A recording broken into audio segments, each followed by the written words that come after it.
भोपाल का एक आदमी था, सऊदीया में काम करता था। सऊदीया में वो टैक्सी चलाता था। टैक्सी सुने हुआ क्या? नहीं सुने तो सुन लो।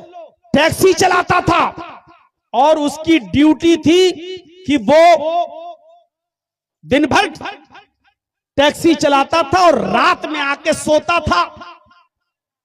तो एक बार वो ऐसे ही कपड़ा डाले बैठा हुआ था टैक्सी ड्राइवर जद्दा में, और ऊपर अपना हैंडकरचीफ रुमाल डाले हुए था। उसको कोई पैसेंजर नहीं मिल रहा था। थोड़ी देर के बाद एक औरत आई, उसका पेट बड़ा था, उसके पेट में बच्चा। वो आई, कहने लगी, ए जल्दी से मुझे हॉस्पिटल लेके चलो, तुम मुझे इंडियन लगते हो, तुम जल्दी से मुझे हॉस्पिटल लेके चलो, मुझे डिलीवरी का वक्त है। उसने ऐसे देखा, जल्दी बैठाला, पीछे की डिग्गी खोली और जल्दी से ये ड्राइवर, ये भोपाल का ये आदमी जल्दी से अपनी इस औरत को लेकर अस्पताल पहुंच गया। उधर इसका पेट देखकर इमरजेंसी में जल्दी से इस औरत को लोग लेके गए। इसने कहा कमबख्त अंदर चली गई, मेरा पैसा भी नहीं देके गई, कितना बना। उससे कहा बैठो बैठो, अभी बैठो, चेकअप हो जा। इसने सोचा पता नहीं कितनी देर लगेगी, क्या लगेगी। अच्छा, इससे पूछा तुम उस औरत को लेके आए हो जो अभी अंदर गई? कहा जी। अपना मोबाइल नंबर लिखो इस पर। तो मोबाइल तो चलता नहीं था उस वक्त। उसने जल्दी से अपने घर का लैंडलाइन का नंबर लिख दिया कि ये मेरा है, और जब वो औरत सही हो तो मुझे बता देना भैया, मैं इससे पैसे ऐसे लेते हुए निकल जाऊंगा, अभी पता नहीं क्या है। ये चला गया अपने घर। रात में अपने घर सोया, सुबह फजर में उठा, घंटी बज गई, फोन की, हेलो जी, कल आप उस औरत को लेके आए थे? जी जी जी जी। हॉस्पिटल में छोड़ा था, अब वही बोल रहे हैं? जी। अरे यार, कहां अपनी बीवी को तुम छोड़ के चले गए हो? हैं? बताओ, बेचारी रात भर परेशान रही, जल्दी आओ, जल्दी आओ, तुम्हें याद कर रही है, लड़का हुआ है तुम्हें। उसने कहा, ए डॉक्टर, दिमाग ठीक है तेरा? अच्छा हुआ ये फोन मैंने उठाया, मेरी बीवी ने नहीं उठाया, वरना यही महाभारत का युद्ध हो जाता।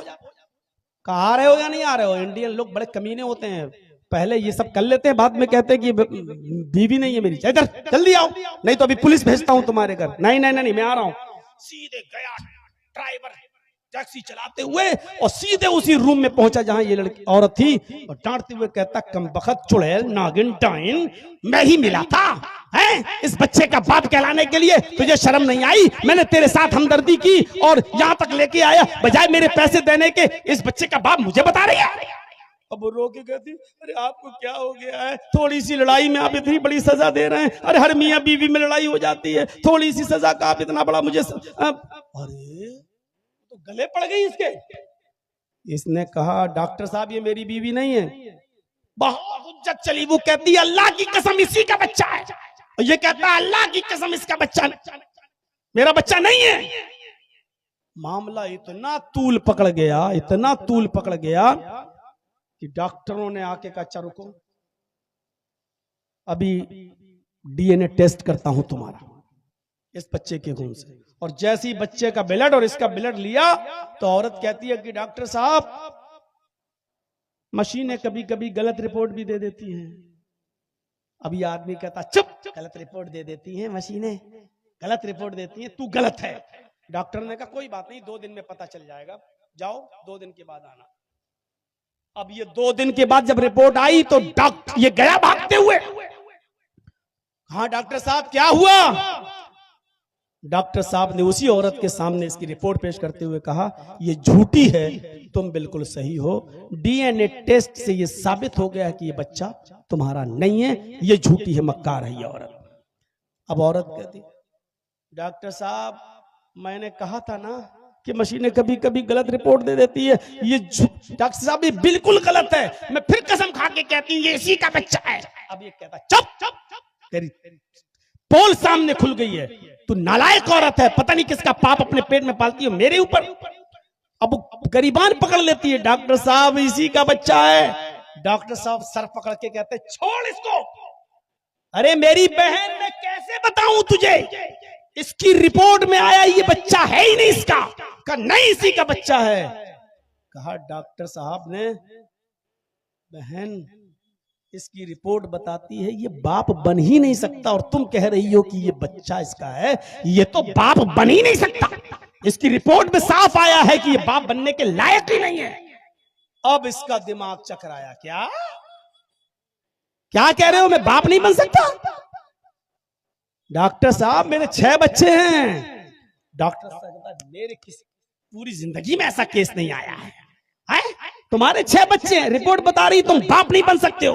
अब वो औरत कह रही है, मैंने कहा था ना रिपोर्ट गलत हो जाती है, कभी कभी मशीनें गलत रिपोर्ट देती हैं। ये आदमी कहता चुप चुप चुप, ये तो सही है कि ये बच्चा मेरा नहीं है, लेकिन ये रिपोर्ट गलत है कि मैं बाप नहीं बन सकता। डॉक्टर ने कहा, पकड़ो फाइल, घर जाओ और देखो तुम्हारे खेत पर कौन किसान हल जोत रहा है। अब यहां से अब वो आया ड्राइवर, जैसे उसने रखा गाड़ी में फाइल, चलाते हुए कहता है, अगर ये रिपोर्ट सही है तो ये बताइए ये हल जोत कौन रहा है मेरे घर में। सीधे घर में घुसा और 10 लाठी 10 डंडे 10 जूते अपनी बीवी को। कह रही क्या हुआ अचानक तुम्हें? कहा ये बता कि ये बच्चे किसके हैं। कहा आप क्यों कैसी बात करते, तुम्हें शर्म नहीं आती अपने बच्चों को? फिर मारा। मेरी रिपोर्ट ये बता रही है कि मैं बाप नहीं बन सकता, ये बता ये बच्चे किसके, नहीं तो उसी वक्त तक मारता रहूं। जब वो तबीयत से पिट चुकी तब कहती है, सुनिए मैं बता रही हूं ये आपके बच्चे नहीं है। कहा ये तो मैं जानता ही हूं ये मेरे बच्चे नहीं है, ये बता कि बाप है कौन। कहा कि आपका भाई। कहा क्यों? कहा आप दिन में टैक्सी चलाते हैं, रात में सोते हैं, वो रात में टैक्सी चलाता है, दिन में यही रहता है। ओ, तो कहा कि आप बाप बन ही नहीं पा रहे थे, मुझे खुशियां चाहिए थी, तो इसलिए मैंने एक बार मिला, एक बार मिली, तो फिर उसके बाद में ताल्लुकात बढ़ गए। 6 बच्चे उसके। उसने कहा यहां अगर तुम्हारी रिपोर्ट करूंगा तो बहुत सख्त सजा मिलेगी, जब बच्चे भी ये मेरे नहीं है इसी के हैं, तो अब चलो इंडिया में मैं तुम्हें तलाक देता हूं, अब तुम इसी के साथ तुम इससे शादी करना, इसके साथ रहना, यही तुम्हारी सजा है। बच्चे किसके? छोटे भाई के।